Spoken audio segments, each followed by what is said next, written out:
ప్రపంచ కార్మికుల దినోత్సవం పురస్కరించుకుని చిత్తూరు జిల్లా అంతటా కార్మికుల దినోత్సవం ఘనంగా నిర్వహించారు. ఈ సందర్భంగా నాయకులు అనేక విషయాలు కార్మికులు ఎదుర్కొంటున్న కష్టాల గురించి వివరించారు.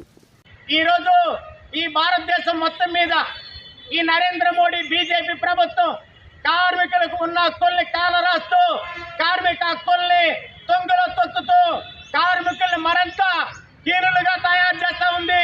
ఈ కేంద్రంలో పరిపాలన చేస్తున్న నరేంద్ర మోడీ బీజేపీ ప్రభుత్వం అదేవిధంగా అందుకు భిన్నంగా ఏమి మంచి పరిపాలన అందించేదానికి ఈ తెలుగుదేశం ప్రభుత్వం చంద్రబాబు నాయుడు గారి నాయకత్వంలో 99 రూపాయలకి 1 ఎకరా భూమిని పెట్టుబడిదారు వర్గానికి అంటగడతా ఉంది.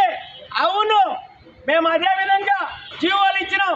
99 రూపాయలకి 1 ఎకరా భూమి ఇస్తామని ఛాలెంజ్ విసురుతున్న ప్రభుత్వానికి, తెలుగుదేశం నాయకులకి మేము 1,00,000 రూపాయలు ఇస్తాం, 1 ఎకరా భూమి ఇస్తావా అని ఈ మేడే సందర్భంగా ప్రభుత్వాన్ని మేము ప్రశ్నిస్తున్నాం.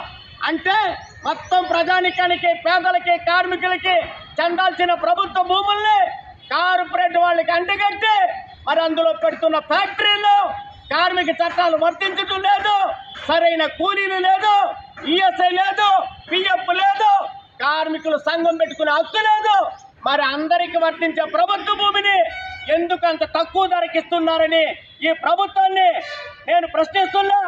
అదేవిధంగా రాబోయే రోజుల్లో పెద్ద ఎత్తున ప్రజా ఆందోళన, కార్మిక ఉద్యమాలు ఈ రాష్ట్రంలో, దేశంలో విస్తరించాలి, ఉద్యమాలు జరగాలి.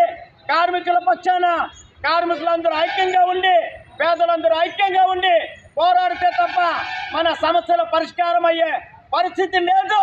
అందుకని ప్రజలు, కార్మికులు అందరూ కూడా కలిసికట్టుగా పెద్ద ఎత్తున ఉద్యమాలు చేయాలని పిలుపునిస్తూ ఈ మేడే ర్యాలీని మన అంబేద్కర్ విగ్రహం వరకు ప్రారంభిస్తున్నాం.